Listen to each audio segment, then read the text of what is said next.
Good afternoon. Thank you everyone for joining us. My name is Heather here at the U.S. Embassy in our consular section, and I am joined by my colleague Kelly. Hi, thanks to everyone for joining in today. We're really thrilled to be here. Both of us have worked in the consular section for quite a while. I've been in Nigeria for almost 2 years. Kelly has been here for about a year. And we are really privileged to actually be here and have the opportunity to talk with you. We often see issues on our forums, which is the subject of today's Facebook Live, on the CF form, the DS-160. And so we wanted to take the opportunity to talk with you all and answer questions specifically about the form, common mistakes that we see, answer, of course, visa questions that come up, general ones. So we're going to go through the form, not line item by line item, but we're going to talk about issues that we see with the goal of helping you all out there fill out these forms correctly and make the process a little bit more smooth and transparent. So I think with that, we will go ahead and start. Yeah, and it's just really important to emphasize that, if you make a mistake on the form, it can often maybe prolong your interview or just add to confusion. So the more accurate you can be, the better and more efficient we can be in our interviewing. And that is why we're here to help you. So let's get started. So looking at one of the first fields it says personal section in the DS-160. And it starts off by having you put your name. And it's really important that you list your current name as it is legally on your passport. But there's also a field there that says other names used. And we've noticed that a lot of times people will have, a maiden name that they will list, or they have maybe made some changes to their first names or something like that. Just in the interest of providing all the information possible, it's really good to put it all out there. Even if you think, oh, I didn't really use that name officially, if you've ever gone by another name, list it. Absolutely. And we know that these mistakes happen when you get passports. They might have a slight misspelling of the name. It is really important to list those names out there so that we can use them and have them in our in our systems, and then we don't have to slow down the process later to get that kind of information. And also in this section, it talks about your marital status. So if you're married, please list that you're married. If you're single, list single. I know that seems very, very basic, but these are things that people don't put right, and then you find out that they're married or they're single or whatever, and it really helps us because a lot of times we're looking at the application information kind of as you're coming up. Mm-hmm. Yeah, it cannot be underestimated how important it is that this form is completed accurately and precisely, because this is one of the first things that we are using when we start your interview. This is the first document that we're really looking at. So it is important, as Kelly said, that you're putting all the names correctly and your status.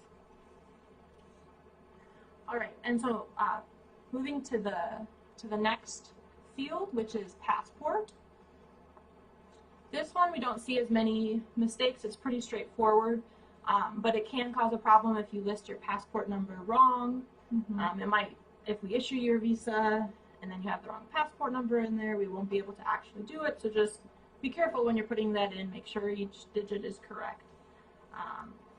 And also, if by chance you are applying with a different passport, let's say you're a dual national, make sure you have your right passport corresponding to the right number. But generally, that's not one that we see too many problems. Okay. So next, we'll go to the travel section. All right. So this is where we start to see a few more errors or mistakes when you're filling it out. So it's really important when there's a field there that says intended length of stay in the United States. Put how long you intend to stay. Don't put what you think we would like you to say. Just be straightforward. Any thoughts on that? That is really, really important. If you want to stay 4 months, put you want to stay 4 months. That does not disqualify you for a visa. We often hear that people put the standard 2 weeks because they think that is what we want to hear, or in some way that means they're reaching better qualified for a visa. That is not the case. What we want to know is what your actual intended length of stay is. It gives us a better picture of what you're planning to do in the United States, how you're planning to travel, etc. So when you want to go to the US for 3 weeks, 2 weeks, 3 months, put that down. It's very important for us. And I mean, you could always, if you put it down and then you wait a while for your appointment and your intended length of stay changes, just when the officer asks, you can mention that, and just so all the current information is in front of the officer. That is what's most important during the interview. So next, another field is address.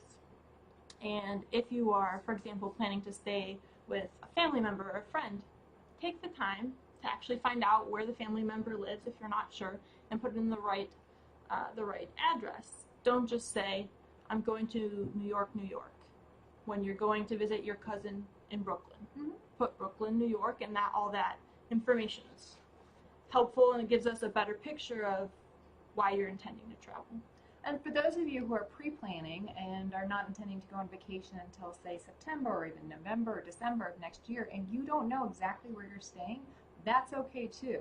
You don't have to put a hotel you find online there. Just let us know that you're planning to go to Hartford, Connecticut. And if you don't have an exact address, that does not disqualify you for a visa. The main point of this is that we have as accurate as possible information, because we want to know where you're traveling, what your purpose is, etc. We also know that people, and we really encourage this, plan ahead and get their visas ahead of time. And you may not have all the exact information, but if you can get as close to it as possible, that would be really helpful for us. Okay. So next we want to talk about travel companion. I think that's the next section.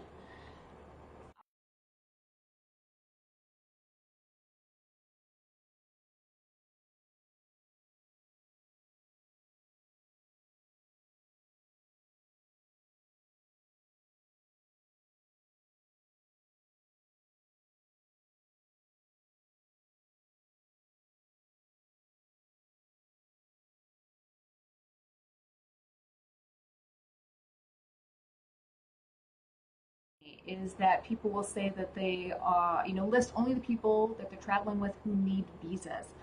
We ask that you put everyone, as Kelly stated. We often have people coming in who saying, have a couple of their family members who are U.S. citizens, and that's great. Put them on the form as well. If you're traveling with as a family, it's better for us to know, because we will wonder, last time you had 3 children with you, now you're only listing 2. We still want to know that you're traveling with all 3 children. So it is important that you're listing everybody who's going with you, not just those who need a visa for this.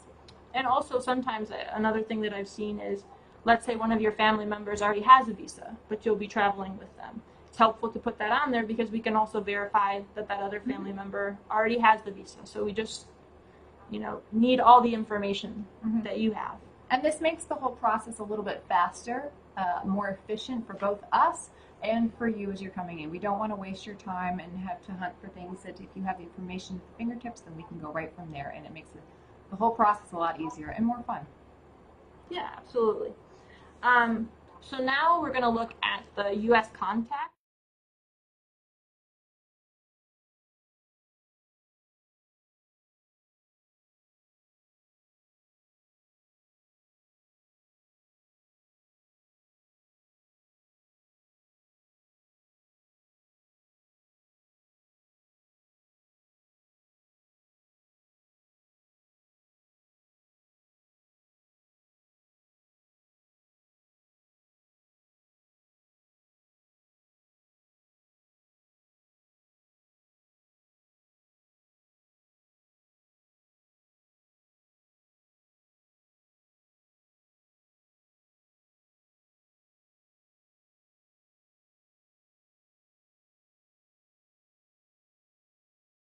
For training or your conference. Absolutely. Okay, moving on a little bit, we're going to talk a little bit about the previous travel.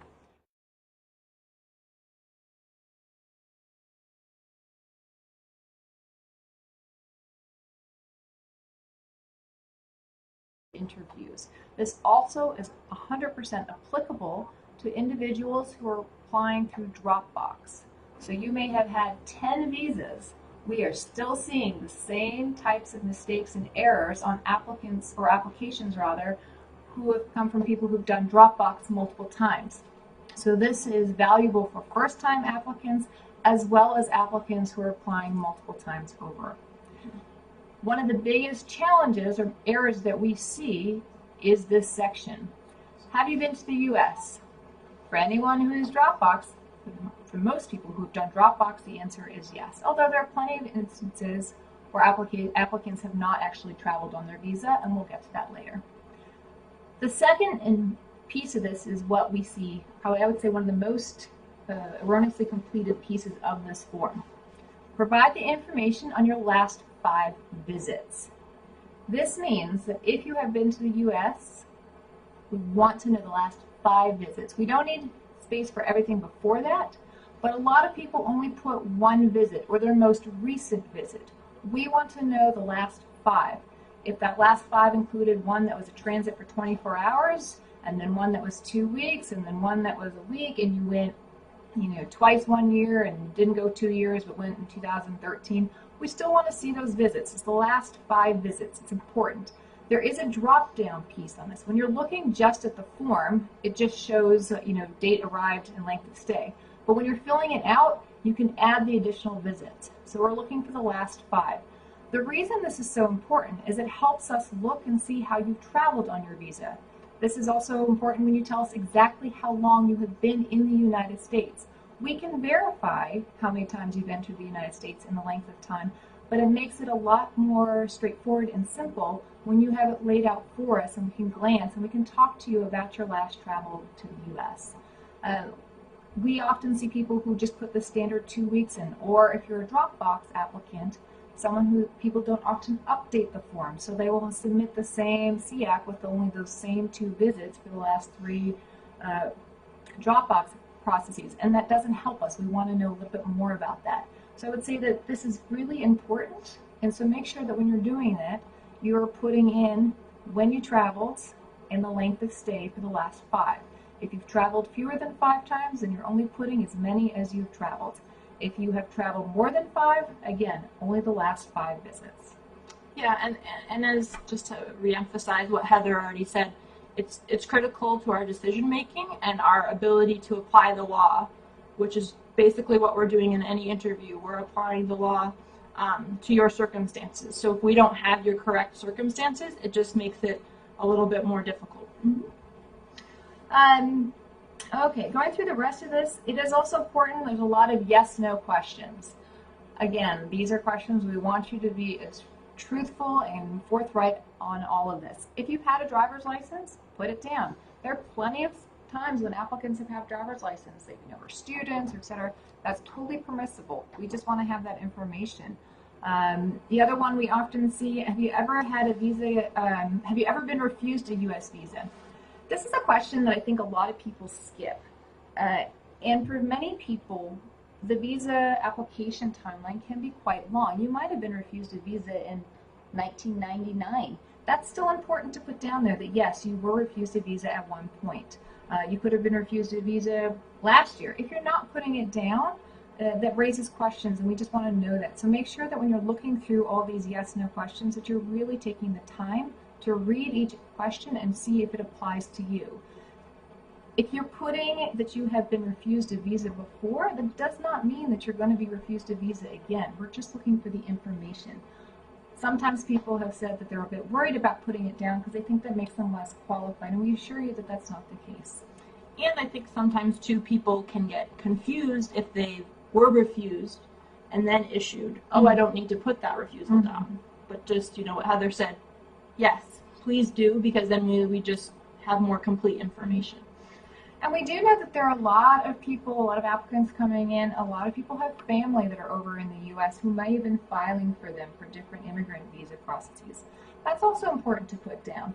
That does not necessarily impact your qualifications for a visa. If your mother or sister is filing for you, some of those processes can take a long time. So we're not looking at necessarily how that impacts it per se, but we do want to know if that's the case. So if that is something that is on the books and you have an application open, please do put that yes, someone is filing for you. Okay, work, education, and training. I think one of the biggest things that we've seen in Nigeria is that everyone does a lot of different jobs and work and things like that, and it's great. We have met people from all different sectors, and it's a lot of fun to kind of learn about what people do from different regions, etc. It's important, though, that you're also putting down here that you're not over emphasizing or kind of amping up what you do. So when you are a director, put a director. You don't have to make it higher to make it yourself more qualified. Please do put the most accurate information you can on this employer and on this work and education piece. When we're talking about your monthly income, I know that sometimes can be a hard number to put in. We know that there are the base salary, we know that there are allowances, etc. That is an opportunity that you can talk to at the interview as well. You can say, this is my base salary, these are my allowances. We know that especially in the civil service, if you increase your steps and your grades, that comes with increase in allowances, and you have different things that all kind of come together to paint a really strong picture of your economic ties to Nigeria. So we do ask that people put in there what is pretty accurate and as close to what you think is a real representation of what you are earning. And we understand that it's not necessarily an exact number, as you were saying. Yeah. We get it. That's a great thing to talk about at your interview. We don't really see that many issues on the address and phone situation. It's pretty straightforward. It's great. We're not going to really talk too much about that. Family, this is something that is also important. When we're talking about this, I see a lot of times you maybe not always have the parent information, especially if we're dealing with much older applicants. They may not know exactly when their parent was born. That's okay. But we do ask you try and get that as close as possible. One thing we do see, though, is the question of, do you have immediate relatives in the United States, not including your parents? Because the question about the parents, of course, is above. When we're talking about immediate family in the United States, we are talking about children, your spouse, and so forth. That is really important. If your child is in the U.S. on a student visa, or is a U.S. citizen. Or is a U.S. citizen living there, or is on holiday there, that is where you would put yes. We often see people who are putting family in the U.S. and they are either answering no to the question because their child or family member is a U.S. citizen, and so they think that that's not something they need to note here. It is. We do want to know. It helps paint, again, the big picture about your qualifications for a visa. Other relatives in the U.S., that is where we get into all the other relatives, the aunts, the uncles, the cousins, etc. Many, many people have relatives in the United States. That's great. And many of those people get issued visas. Absolutely. Having lots of relatives does not make you disqualified for a visa. You can have all your family in the U.S. and it still does not mean you're not qualified for a visa. But it is information that we want to know and helps us adjudicate our visa process here. The same goes for the spouse. We do want the full name, all the pertinent information on that. If your spouse is in the United States, maybe as a student or as there on a specific work classification visa, put it down here. It's important. We do often see that people put that their spouse is in Nigeria when actually they're in the United States, and it makes for a little bit of a confusing moment at the interview. So we're trying to help people avoid that kind of issue. And also, I think as part of the spouse part, there is a spot to put if you have a spouse that is deceased or a former spouse, put that information in as well. Absolutely. And also, good point to bring that up. Thank you for reminding us. Also, if you have separated or divorced your spouse, we also want to know that. It's especially for people whose circumstances have changed as they've been applying for visas or are renewing their visas through Dropbox. When you're updating this form, the CX, this DS-160, you need to be putting your changes in your marital status if they apply. So if you were divorced 5 years ago, we would like to know that now. It helps us. Right. So. And then we have, of course, the whole series of security and background questions. We don't see too many issues with this, but I would say the one issue that we see where it's most applicable is where people talk about, or they tend to put no if you've been arrested or convicted for an offense or a crime. That is really important for us to know. And if you are putting no on a past visa, even if it was 20 years ago, 40 years ago. Exactly. I mean, we have a lot of cases where it goes way back.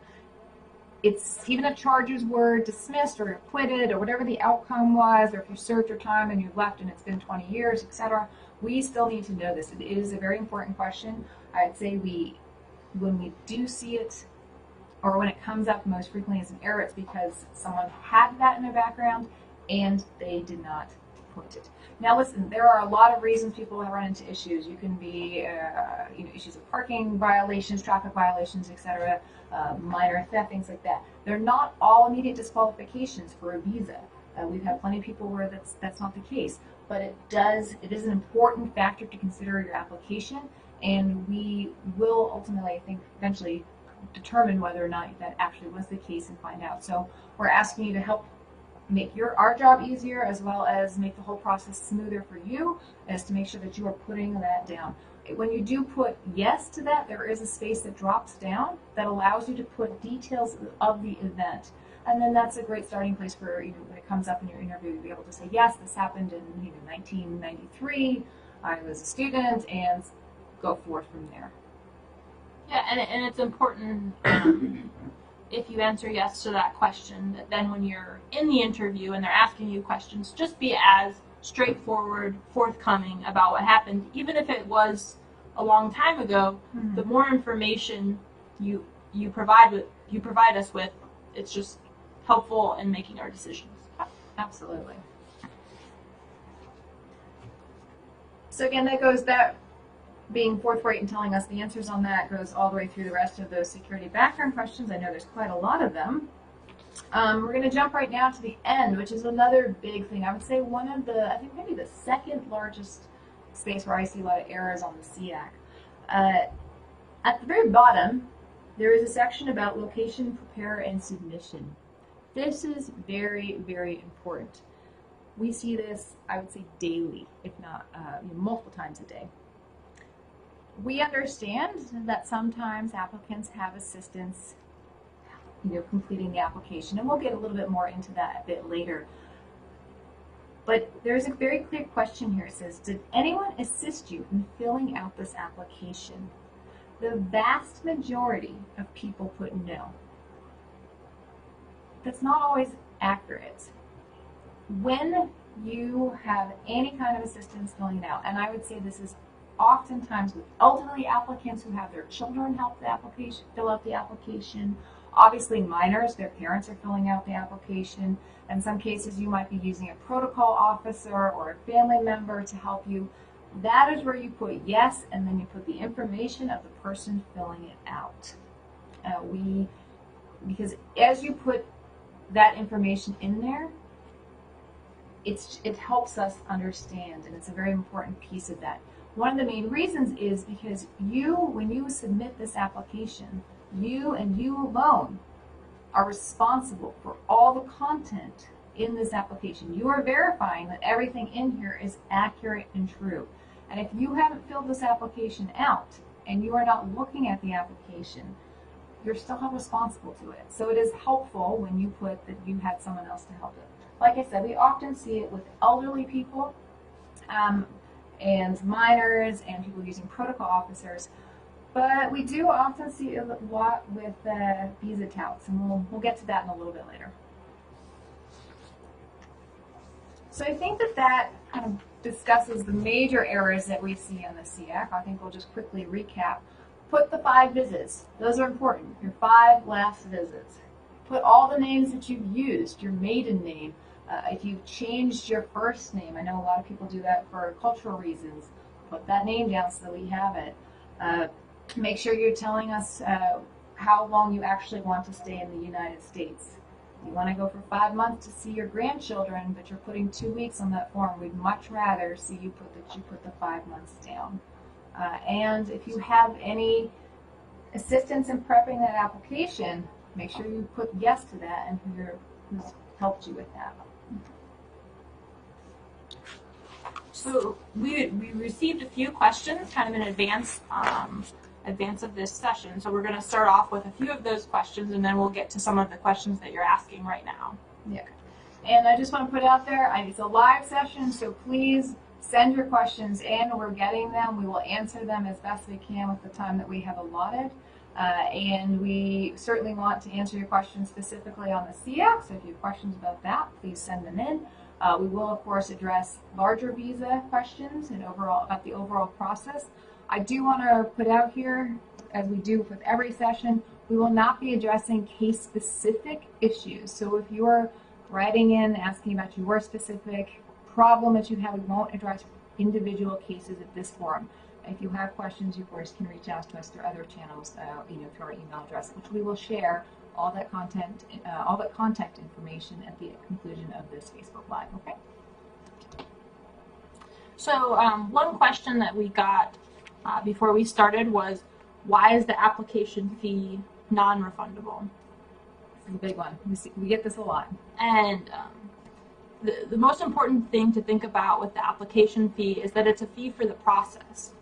It's a fee that is spread out among various agencies that help do both the scheduling, that help do all of the processing before you even get to your interview. And the fee is for the interview. So you're not paying for the visa, you're paying for the interview, the process, and the ability to schedule your interview.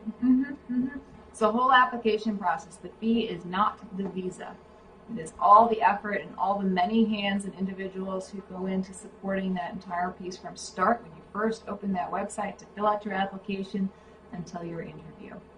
And also someone wanted to know about the high cost of the visa fee and whether or not there's any flexibility to have that fee be reduced. And unfortunately, there's no ability to change this, the application fee, because it's a set standard throughout many countries of how much it costs to do all of that processing.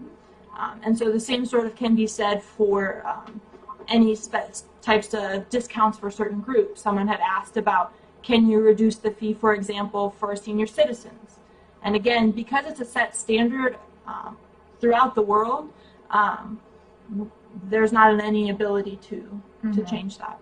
And I just want to interject here and remind everyone that the fee that we're talking about is specific to the B1, B2 visa at this point in time. There are different fees for other classifications of visas, but the one that we're talking about right now, the one when we're talking about the 160, is for this B1, B2 visa.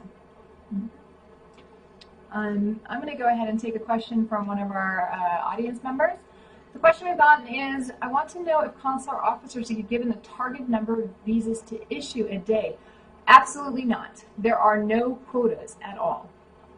We issue to as many or as few qualified applicants who qualify for a visa under our U.S. immigration law. There are absolutely no targets, no quotas of any kind.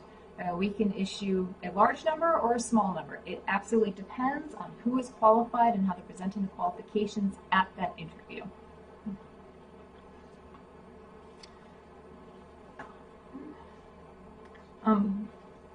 One question we often see here that's coming in that's a lot is about travel history. One of the people have written in, one of our audience members had written in about, do you need previous travel experience to qualify for a visa? Kelly, I hear this a lot. People assuming that they need to have demonstrated that they are traveled to other countries. You know, and this raises some questions about, here's a good point that I'm going to get into about touts or visa agents sometimes. Travel to previous countries and demonstrated travel to other countries does not make you qualified for a visa. We definitely have instances of applicants who are highly qualified and the U.S. is their first international trip ever. And I want to make this very clear. People think that because you need visas from other countries to demonstrate your qualifications, and sometimes that means they come in with false visas or visas for countries that they have never traveled to and they say that they have. And that does a lot more harm than good when you're trying to demonstrate your ties to Nigeria. We would much rather you come in with a passport that's completely blank and when you're honest and say you've never traveled, than when you're coming in with visas or stamps that to places you haven't been, but you're trying to say that you have. Travel to other countries is not a qualification. It certainly is something we look at for those who have traveled, and we're looking at the overall qualifications for applicants, and it ties into the larger picture, but it is by no means an absolute. Yeah, and I think it's just important for people to remember that we're taking into consideration 10 10 to 20 different things at the same time. So one thing in and of itself, for example, travel or whether or not you're married, those things are not going to be the deciding factor because we're looking at each individual as a whole person, not just one part of their circumstances. Mm-hmm. Okay, I'm going to take another question from one of our audience members. Getting a visa in the country of residence. One of the people who've written in is asking, they're currently a student in one of the Schengen countries and they hold a residence permit and they want to go to the United States for summer vacation. You can absolutely apply for a visa in that country. You don't have to come back to Nigeria in order to apply for a visa to the United States. If you were a Nigerian and you were residing in another country, our embassies and consulates are global. You can apply for a visa in that country. That should be no problem. Right, and obviously you can apply in your country of residence, no problem, but if you can actually apply anywhere. It's preferable that you apply in your country of residence or somewhere where you were born, somewhere that you can kind of demonstrate your ties, but you can apply anywhere, as you said. Yeah, we see a lot of applicants, returning applicants, who got their initial visa perhaps from another country where they were studying. UK is a popular one. I know a lot of people go to school there. Their first visa might have been issued out of our consulates in London. Okay, let's see. Here's another one from our applicants here. Can I still apply for a student visa? I haven't been denied last year and have deferred my admission. What are your chances? Absolutely. There is nothing saying you cannot reapply. We encourage people when they find that they are stronger applicants or believe they have a stronger application to definitely reapply. Students, we do see a lot who are coming in, maybe denied their first year and the second year coming in to say, can I apply for a student visa again? I'm going to take a moment here to put in a little plug for talking about student visas. When you're coming in for a student visa, please be very specific. We do really want to know why you're taking the time to invest a significant amount of time, years in many cases, as well as a large portion of funds in the United States at student school. We want to know why you picked the school, why out of all the other schools. So please, when you're coming in for a student visa, be specific. Really talk to us as to why this school is the best for you. But absolutely, there is nothing that says that if you were denied first that you're not going to be issued again.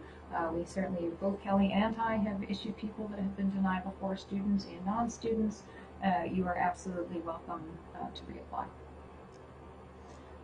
All right, so another question here is it true that Dropbox grace has been reduced from 12 to 11 months? No? No.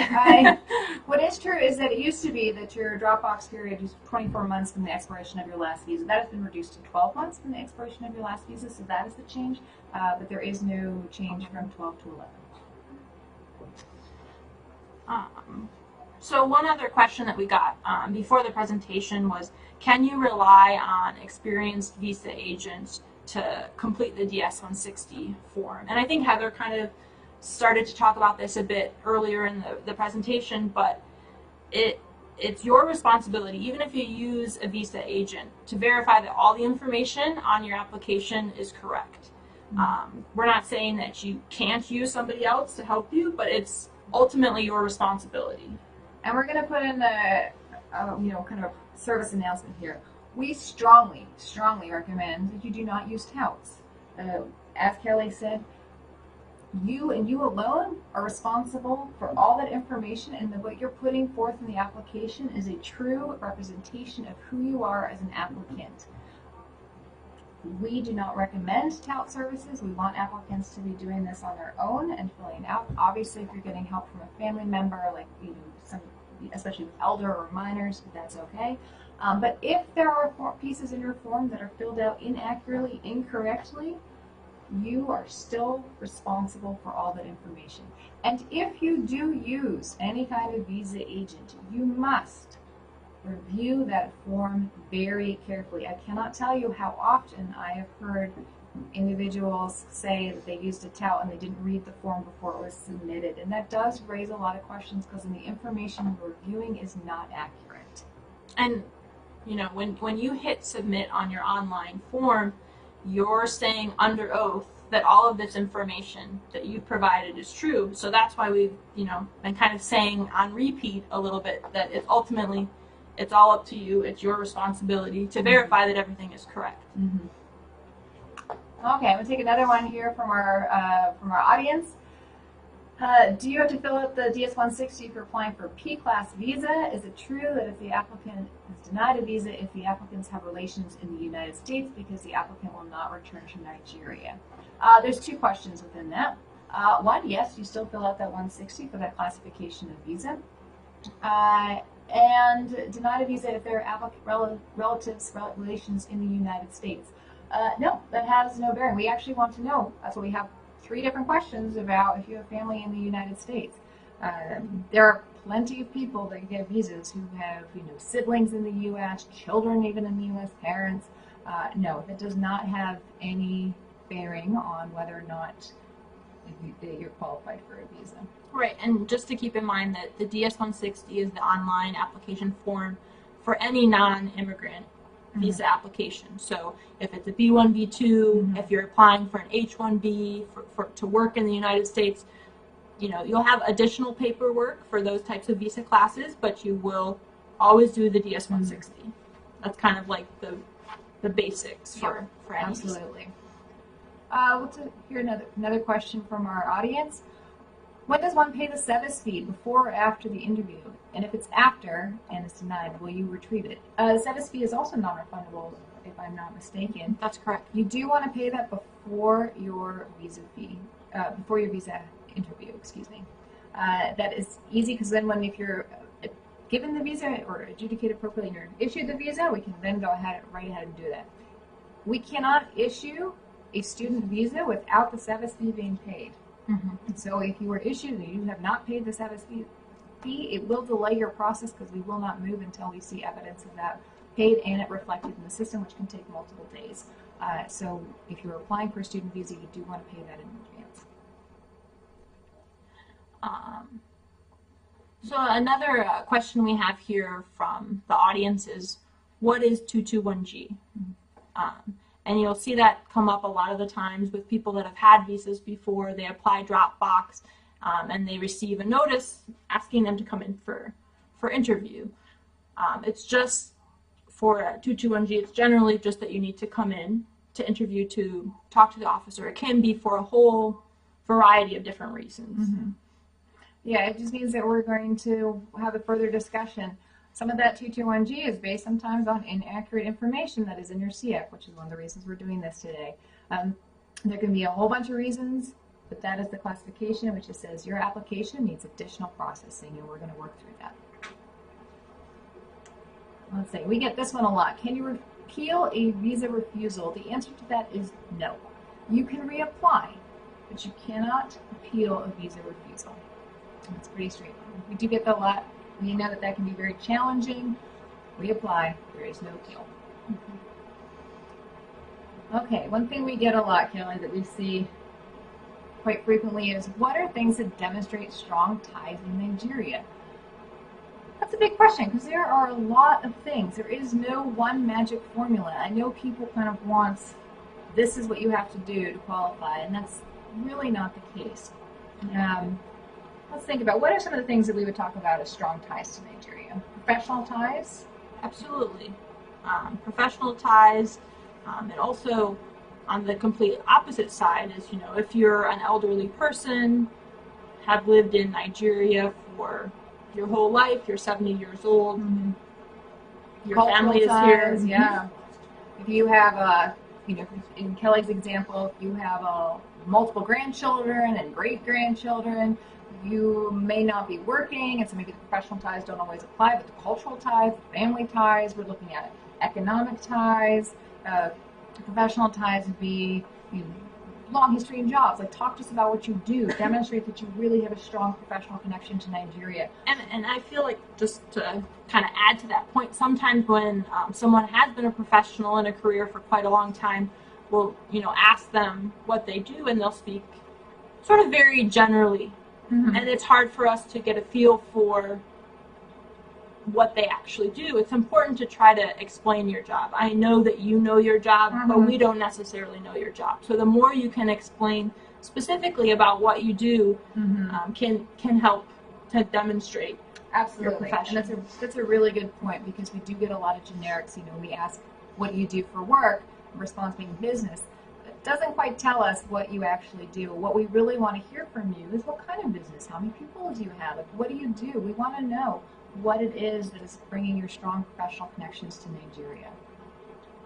But again, there's no magic formula. We're looking at the totality of the picture for the applicants. That changes from every applicant. Obviously, like we said earlier, professional ties for an individual who is in their, a senior retired individual is going to be very different perhaps than someone who's just starting out from school. Family ties are going to differ if you have no children, if you're single, or you're married and you've got 18 kids, which does happen. So it's very different from applicant to applicant, but we're looking at all those different ties and how they paint a picture for the applicants and demonstrate your qualifications for a visa under U.S. immigration law. So see another question asking about M1 visas and why they're not given to Nigerians. And I'd just like to correct that question, and M1 visas are issued to Nigerians. I know, because I have issued M1 visas to Nigerians. Even, remembering that, each applicant still has to qualify. So I can't speak to this person's individual case, but M1 visas are absolutely issued to Nigerians. Absolutely, and in the same way as Kelly said, same way that you need to qualify for an F1 or a B1, B2 visa, you still have to demonstrate your qualifications from an M1. We do issue them. Okay, what does it mean to have a visa canceled without prejudice? This is a great question. I don't think I've actually been asked this before, so good. What we do for this is it means that your visa is no longer valid. This happens most frequently when you're submitting for a new visa. This is often for Dropbox. We get a lot of that in. That means we're canceling your old visa. It has nothing derogatory with that canceling. It just means that that visa is no longer valid for travel. By and large, those visas are canceled without prejudice right after their expiration because you're trying to renew their visa. Every once in a while, they're canceled without prejudice because we need to reprint them because maybe we've done an error on our part. Maybe the passport number or the name was incorrect. Again, going back to Correct CX will help us with this process. So we will cancel that visa without prejudice so that we can print you a new one with the correct information. There's nothing derogatory about having that. It has no bearing on qualifications for a visa. It doesn't mean anything bad. It is just something that we do so that that visa is no longer valid for travel and is taken out of circulation.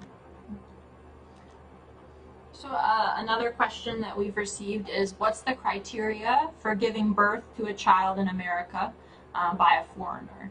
And most of you probably already know foreigners that have visas are permitted to go to the U.S. and give birth. However, it's very important that anyone that is coming up with this plan, really thinks it out and thinks of what their budget is, how much everything will be costing, because one of the requirements of being a foreigner giving birth abroad is that you can show us after that you have paid for everything, and even before that you have the ability to pay for the treatment you would like to get in the United States. And this goes for all medical treatment. It's not just birth, going to give birth. This is for all medical treatment in the United States. Under our immigration process, and when we're looking at your interview, we have to find that not only have you the ample funds to cover the full cost of medical treatment in the United States, which, as most people are aware, is very, very expensive, but also that you have the intent and the means to pay for all of that treatment. It is totally permissible. We do ask, of course, that if your intent is to have any kind of medical treatment in the United States and you're being at an interview and that is something you wish to do, that you do discuss that and disclose that to the consular officer at that time so that they can go and review and look at your application to ascertain whether or not the financial obligations can be met. Okay. This is something we get often. How long can someone wait for reapplying for a visa after a denial of a visa? There is no set limit on how often or how long you need to wait for a visa. What we do say is that you can reapply at any point in time, and your application will be given a full review, and for transparency purposes, we really, to the extent possible, make sure that it is being reviewed and looked at, and you're interviewing with a different officer so that you do not have the same officer who made a decision. And many times at that potential secondary interview or something like that, you are presenting additional qualifications or information that's pertinent to your qualification that was not presented at the last interview. You really want to make sure, though, that when you're coming in for a visa, that you are able to demonstrate that why you're more qualified, or information that is relevant that was not discussed the last time. Another question that we received in advance was, do consular officers issue based on mood, personal feelings, perceptions that they're feeling on that particular day? And I think it's really important to emphasize very strongly, no. Our job as consular officers is to apply the law. And we try to put aside any of our personal feelings for the day or anything apart, because we take our jobs very seriously, and we take our job to apply the law seriously. And we wouldn't be doing our job if we were letting these other things influence our decisions. Mm-hmm. I mean, our job is, we take customer service very strongly. We really do value deeply the amount of time and effort that applicants are putting into this process. We recognize the long time it takes, sometimes hours you can be sitting and waiting in the waiting room, the stress that people are coming, you're nervous at your interview. We understand that, and we want you to kind of take a breath. Don't be nervous. I know sometimes it can be a little bit intimidating when you're coming up and people are behind these windows, and we may not always be smiling, but we do enjoy our jobs because we like the work that we do. We like engaging with people. I think more than anyone at the embassy, we are getting a much more detailed look at Nigerian culture. It's fascinating, and we have a lot of fun here. We really like being here. But as Kelly said, we are really here to implement U.S. immigration law, and so there are no personal prejudices or any kind of personal feelings that go into that process. One thing I want to do talk a little bit, jumping back a bit, about the reapplications. Sometimes people often ask, well, I'm reapplying for a visa, but I have all these additional documentation to show you. I do want to put it out there. I know we often get the question, why don't you look at documents? That is a valid question. The reason we don't look at documents is oftentimes because it doesn't have a real bearing on your qualifications for that particular visa. The documents that we're going to look at most specifically, it's probably going to be if it's necessary to your visa. For example, if you're trying to get medical treatment, or if you're going as a student, then probably we're going to look at bank documents, or perhaps letters from your doctor, or things like that, or scholarship documents. But other documentation, letters of invitation, etc., that you want to show us, photos, that doesn't have any impact on whether or not you're qualified for a visa. So we're not going to look at them. It's not to be mean or kind of waste people's time, but because it's not important for that particular piece of your visa process, for that interview, we're not going to waste the time, your time, and make the process longer when we don't need to, if we can come to a decision before that. So we strongly recommend, don't come in with lots of documents unless that you think they're really valuable or very important to that particular visa that you're applying for. Again, that would probably be most appropriate for those looking for medical treatment or students, and in that case would be bank statements. But that's one of the major reasons we don't really look at a lot of documentation. And then also sometimes we might need documents if you are applying for a work visa, you have a petition, other things like that. It's important to bring those along and be ready to present them when asked, but not necessarily to feel slighted if we don't look at them, because we're trying to be as efficient and take, be as respectful to everyone that's already waiting in line. And if we were looking at everyone's papers, everyone would be there until midnight. Probably, I don't know. Yeah. And if we do need specific documentation, we will ask for you to submit that. So there is an opportunity to send that documentation in if it is actually pertinent to your visa application. Okay, so we've got this question here. What are the common mistakes we've been observing over the years? I'm going to take that as for the SEIC, I think, what we talked about today. That's we kind of listed the major common mistakes that we see. I would say another thing that I see a lot and it's not a mistake. But we do get a lot of people who are nervous, and I have several times said, it's okay. You take a step, take a breath. All right, let's talk about your intent here. What do you want to do? I see it oftentimes with students, I would say. And nerves is something we understand that, we're empathetic to that. We're humans. Yeah. I mean, we understand that too. As you might even can tell from this conversation, I'm a little nervous. We understand it. You're a little nervous when you come up for your interview. Mm-hmm. We get it. Absolutely. And again, it's not a mistake, but it is something we see, and we want to encourage people coming in, talk to us. We want to really know. That's part of your interview. Okay, let's see. For student visas, please, is it okay to submit a bank statement other than that of your parent? Is it a consideration for getting the visa?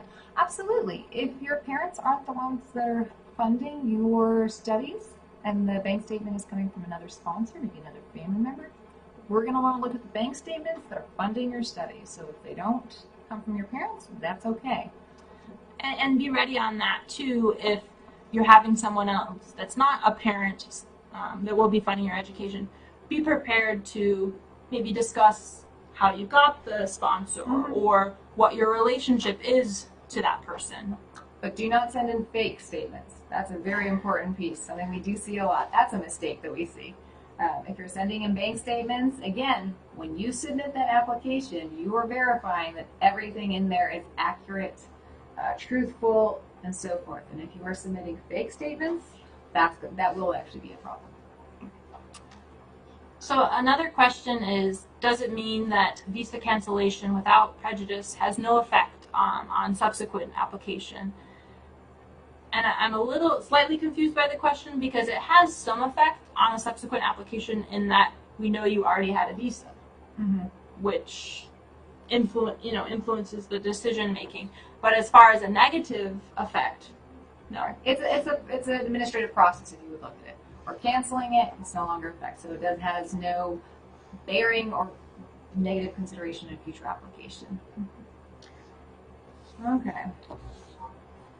That's a lot of questions so far, so keep sending them in. We're really happy to be able to answer that. We have about 5 minutes left, so we're probably going to take a couple last ones in here. So if you have a really urgent one, we'll take this one that just came in. For revoked visas, how long until you can apply again? Again, as we talked about a little bit earlier, there's no time frame stipulated for how long you must wait until you apply for a visa again. Obviously, if you had a visa revoked, you're not eligible for Dropbox. You are going to be needing to have an in-person interview, but you can do that as soon as you get an appointment. Right.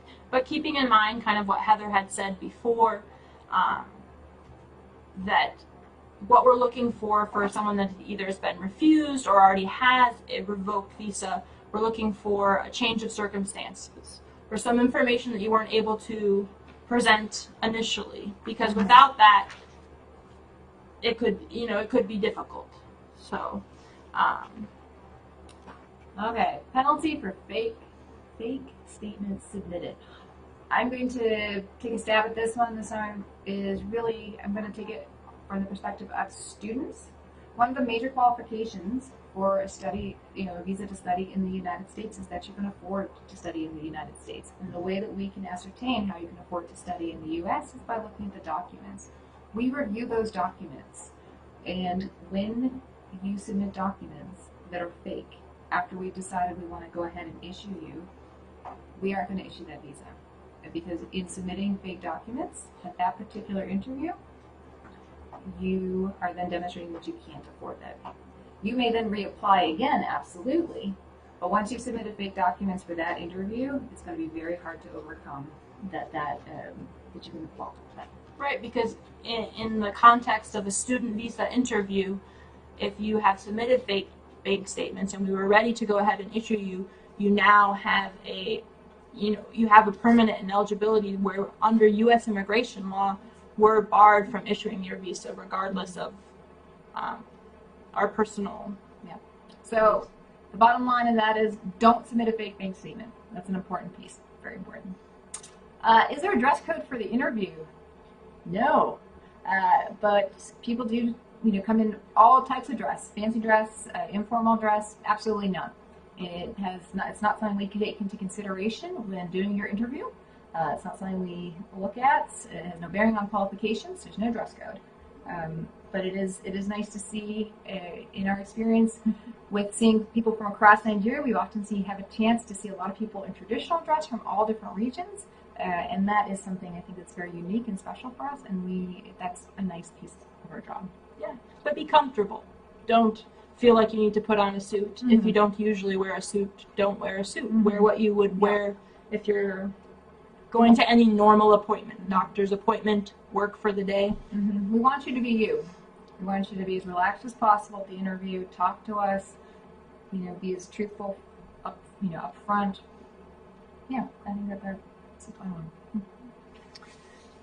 Okay, we have about 2 minutes left, so any final questions you want to pop in? Otherwise, we will keep going with some of the ones that have been submitted. We've been collecting questions for the last couple days on this.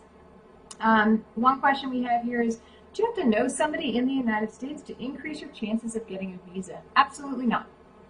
There are a lot of people who go to the U.S. not knowing anybody. There are fantastic destination points. We do not expect you to know someone in the United States. That's why we do have that section on the SEAC that asks you to put your U.S. point of contact down. If you do know someone in the U.S., put them down if that's the person you're going to go visit. But if you know a fifth cousin who lives in Texas, but you are not going to see them and have nothing to do with them, they're not going to make you more or less qualified for a visa to the United States. We do ask that you put your relatives down, of course. We talked about the immediate family, extended family. But no, that knowing a person does not increase or decrease your chances of getting a visa to the United States. And just tell us, it's important to just tell us why you want to go. So if you want to go to visit family, tell us that. If you want to, go to Boston to see some historical sites, tell us that. Mm-hmm. One question I thought was quite interesting is, does travel history to specific countries reduce the chances of getting a visa? Nope. It doesn't. Again, it shows you've traveled to different countries. We don't weight one country over the other in terms of your qualifications for a visa. If you traveled, great. If you haven't, great. It helps paint the overall picture of your qualifications. So another question we have might be close to our last one is, if the visa agent submitted untrue information about an application and the applicant, on discovering the wrong information, decided not to attend the interview, will it have effect on future applications? That's a good question. The answer to that is, it depends, I guess, on how incorrect the application was filled out. What we do ask is, when you look at those applications and you see that there is something that is incorrect and you do not have the opportunity to go and change the form, you need to tell the visa officer up front. We've had that plenty of times to say, listen, this was filled out inaccurately in this section. I don't want to, I want to let you know about this. Then we can discuss that change and go forward with it. But if you don't show up and you had to fill out the last application and you didn't go to your interview and you're coming in and you filled out the CF this time, maybe just discuss it. We will see that you had a visa, maybe an open application. Maybe we might ask you about it. Just talk about it. We just ask for transparency and honesty with it. So that brings us to the conclusion of our Facebook Live session. Thank you all so very much for joining us today. We hope it was informative. This video will be available. You can watch it over and look at some of the, fast forward to some of the answers that you need. And it will be available on our website. So we thank you very much for joining us again. We hope to do more of these, and we thank you and have a wonderful rest of your day. Thank you very much.